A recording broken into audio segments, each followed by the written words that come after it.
Hello there folks, and welcome back to another speed paint video. It's been a little bit since I've done one of these redraw type videos, but I thought it was about time. So today, I returned to my Pokemon Trading Card Game illustration redraw series. This time, I'll be redrawing Pokemon cards featuring some mythical Pokemon. So without further ado, let's get into the speed paint.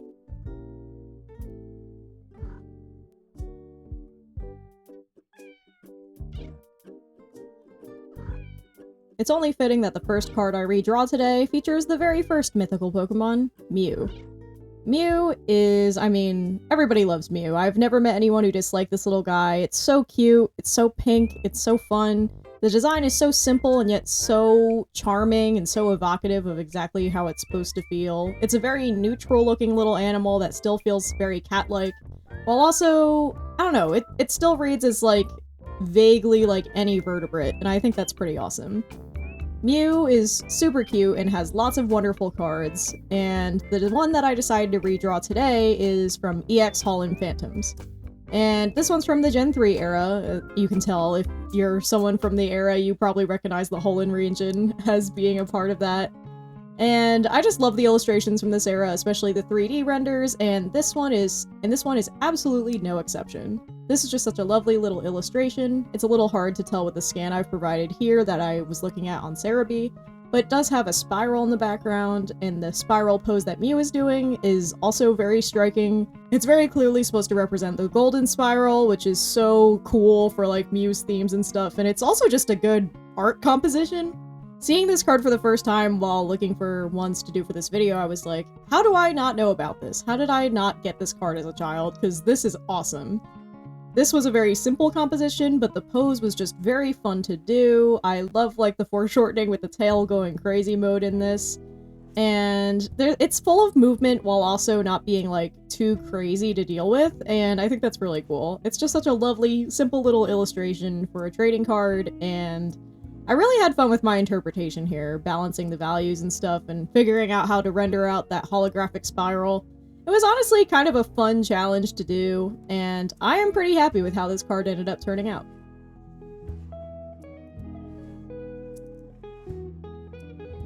Our next mythical Pokemon is another older Gen 3 one, and it is Jirachi. The card I'm redrawing today is from the Gen 4 era in Platinum Rising Rivals. And this one's just so nice. It's such a relaxing, charming little illustration of Jirachi floating up above some islands. And it is just so fun. I love the angle this is at. It is basically a Dutch angle, but it lacks the drama and the campiness that usually brings to a composition. It just feels playful instead of intense. I love these big, weird clouds. They are so they're so flying saucer shaped. It's kind of fun. And the backlighting on this one really was very interesting to me because the first one I wanted to render with more of a paint release style, whereas this one's definitely cell shaded in the way that it's rendered. So I wanted to try to replicate that as well. I also just had fun blocking out the background here. This is one of few Pokemon cards I've seen where it feels like the background is a very large part of the illustration. Usually you only get that with the full art cards, which I don't draw enough on this channel. I really should get on that. But usually the standard cards with the horizontal illustration don't have very involved backgrounds. They're usually a little bit simple, or sometimes just straight up abstract, like the spiral from the previous illustration. So it's kind of fun seeing a fully realized scene with an ocean and clouds and an island and everything. This Jirachi pose is very cute and charming. It was very fun to study how they put this one together. I feel like it's really good at pointing you towards the center of the frame. I feel like the little crook with the two parts of its star head on the left, they go well with the basic tag that's on the illustration of the actual card, and it's just so fun. It's a very nice little illustration, and it was really cool trying to study it and really capture the shading and the lighting and stuff, and try to put my own spin on this illustration. I also haven't seen this card before, honestly. I'm honestly surprised how many I haven't seen. Most of the cards featured today are ones that I have never seen in person, that I just straight up haven't encountered before. But man, are these illustrations nice, even if the cards themselves might not be that exciting. But this one's just so cool. It also looks like in the scan that I'm looking at right now, It's like a holographic steel type, so I think that's very fun. I can't tell if that's like a printed effect, like it's shaded directly into the drawing, or if it actually was a very shiny holographic card that was scanned, but either way, it's like really cool. The metal type is very like, I'm glad it's as common as it is now in the days we're in Pokemon TCG these days, because it really used to be such a rare type back in the day, and I think it's just really cool. I think the symbol's really cool too. And Jirachi's just so cute, always so delightful to draw, always got such wonderful little shapes. I love the way its feet are up in the air in this, it's just so cute. And I really had a lot of fun putting my own spin on this illustration, and it was just a lot of fun to do.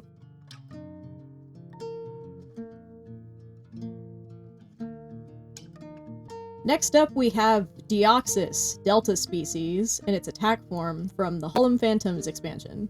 And this is another one that is like very, very of the Gen 3 era. If the Hullum name of the expansion wasn't enough, the Delta species thing will totally give it away. If you weren't into the Pokemon TCG at the time that this was happening, the Delta species was this concept before regional variants where Pokemon would appear in types that they normally aren't.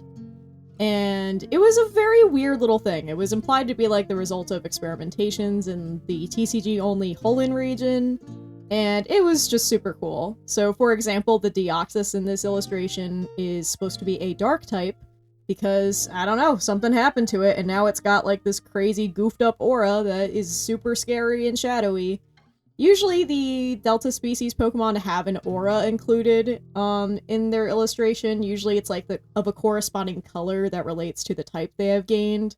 You can really see this in the most recent Delta Pokemon, which was the anniversary event Mimikyu, which was a water type, and in that illustration you can clearly see it's got like a blue aura.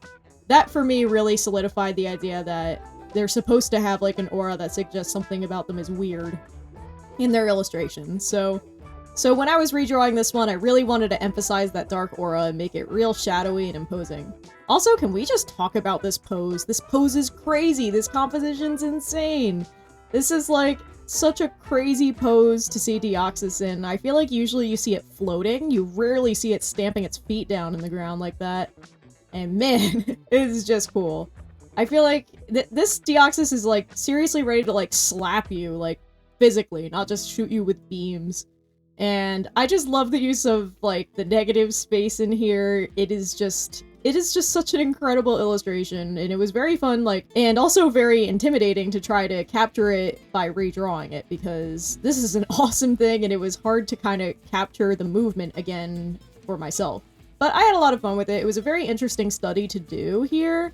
I also had fun putting my own spin on the background elements. It seems to be like these big ice crystals in the background.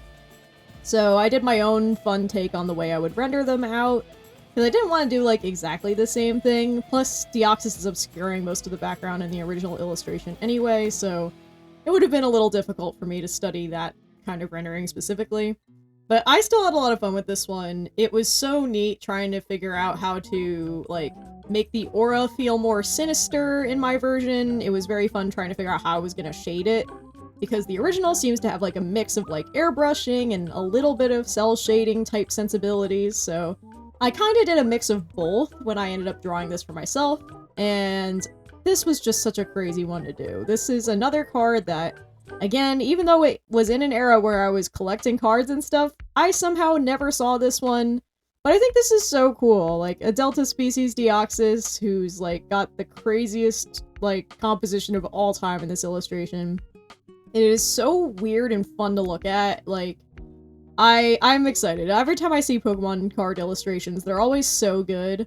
And they really have been for a very long time. And to me, I feel like my favorite era of, like, the past probably is the Gen 3 era.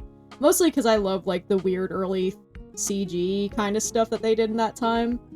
But man, they really started popping off with these illustrations, like, as soon as, like, I don't know, I feel like the original Pokemon set, like, didn't have a lot of illustrations of the Pokemon. It was usually just their official art with, like, fun abstract backgrounds, but At a certain point, they started just doing other full original illustrations for the Pokemon, and I think that's one of the TCG's coolest aspects, is how nice and high quality these illustrations are, and how they can show off different elements of the Pokemon that you might not otherwise see. Like, can you imagine if Deoxys just absolutely looked like it actually wanted to beat the shit out of you, like, straight up, with its little tentacle hands and everything? That's like a fun angle we don't usually get to see of this Pokemon, so it's really cool that this card really allows you to see that, even if it is in like a very, this guy has been altered by something sinister kind of way. And man, I do miss the era of the TCG where they would do world building in the illustrations for like the TCG lore, so I kind of hope they bring that back in the future. But anyway, not to get too much on a tangent, I just had a lot of fun drawing Deoxys here. It's definitely one of my favorite Pokemon to draw. And I'm very happy with how my study and redraw of this came out.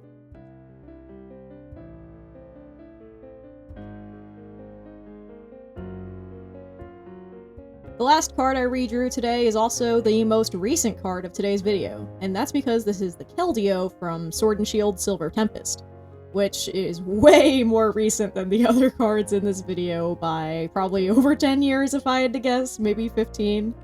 And man, this card is just so nice. This is one I actually do have. I have seen it before, and I just adore this illustration. It is so lovely. The scene is so fun and foggy and cloudy.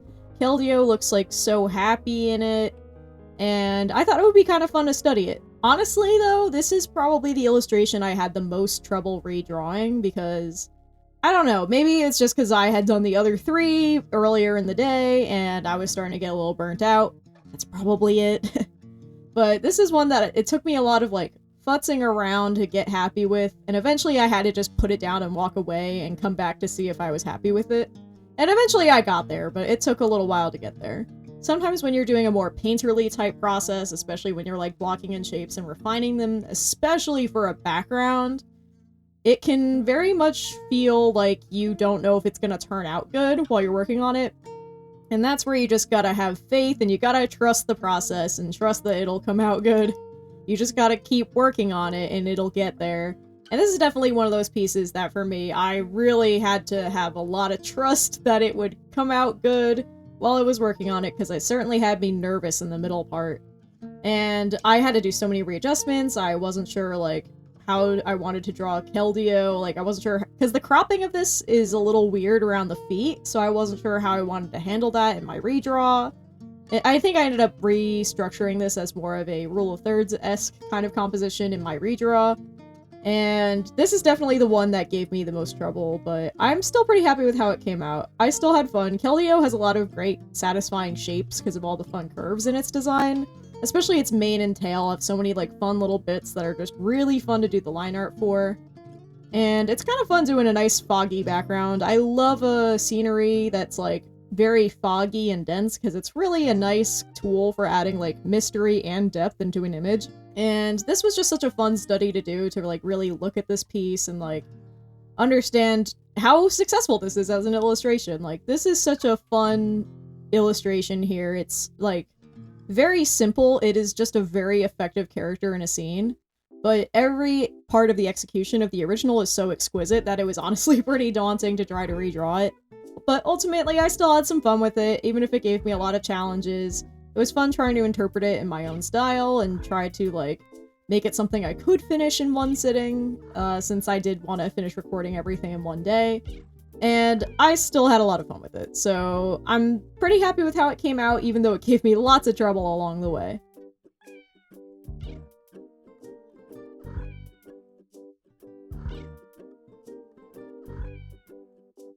And with that, that's all the art that I've got for you guys today, so thank you all so much for watching.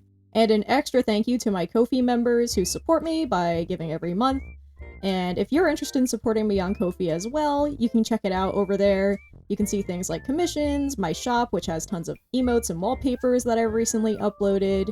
You can also just follow me on there for blog updates on what I'm up to, and it's honestly just a fun time, so if you aren't already, consider going to check out my Ko-fi page. I'm also going to be teaching a color theory class here at the end of the month on September 26th at 7 p.m. EST. I'll be teaching a class online with my family's business, the Leaping Fae. This is going to be our first class that we're hosting as part of the business, and it's about one of my favorite subjects, which is color theory. I love talking about color. Color is so fun, and I really want to make it fun and approachable for as many people as possible, because I think color theory shouldn't be scary. I think it should be a fun time and fun to work with and a cool tool to use in pretty much any aspect of art. Whether you're doing illustration or textile or film or photography or really anything. I think color is just worth studying even for its own sake. If you're interested in signing up for the class, I'll link the Eventbrite below in the description. And I also recommend checking out the Instagram page for the Leaping Fae. You can just find us at the Leaping Fae on Instagram, and that'll let you know if we have any more classes coming up. I'm actually going to be teaching one at the end of October too, but for now, if you want to sign up for my color theory class, go check out the link in the description. And with that, that is everything that I've got for you guys today, so thank you all so much for watching. I'll be back next week with another art video. My video from last week actually kind of blew up on me, in a good way, so I'm just surprised that there's so many of you here.